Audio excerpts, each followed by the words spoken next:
ইনকিলাব মঞ্চের সাবেক মুখপাত্র শরীফ ওসমান হাদী হত্যা মামলার প্রধান আসামি ফয়সাল সহ দুজনকে দ্রুত ভারত থেকে ফিরিয়ে আনা হবে বলে জানিয়েছে নবনিযুক্ত আইজিপি আলী হোসেন ফকির। বাংলাদেশে প্রবেশের প্রস্তুতিতে দুজনকে পশ্চিমবঙ্গের বনগাঁও থেকে আটক করে ওয়েস্ট বেঙ্গল পুলিশ। সোমবার সকালে দায়িত্ব গ্রহণের পর সাংবাদিকদের সাথে মতবিনিময়ে তিনি জানান, কূটনৈতিক তৎপরতা চালিয়ে আসামিদের অচিরেই দেশে ফিরিয়ে আনা হবে।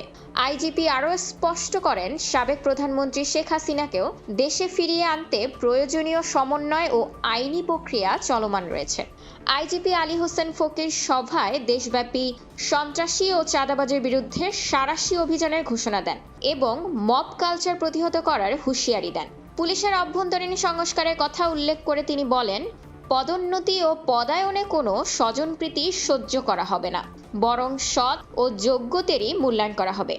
আসন্ন ঈদ উল ফিতর উপলক্ষে মহাসড়কে বিশেষ নিরাপত্তার পাশাপাশি কিশোর গ্যাং নির্মূল ও জঙ্গিবাদ দমনে কঠোর অবস্থানের কথা জানান তিনি। অপরাধীদের ছাড় না দেওয়ার প্রত্যয় ব্যক্ত করে তিনি বলেন, পুলিশের দুর্নাম ঘোচাতে বাহিনীর ভেতরে থাকা দুষ্ট গরুদের কোনো স্থান দেওয়া হবে না। খোলা কাগজ, ঢাকা।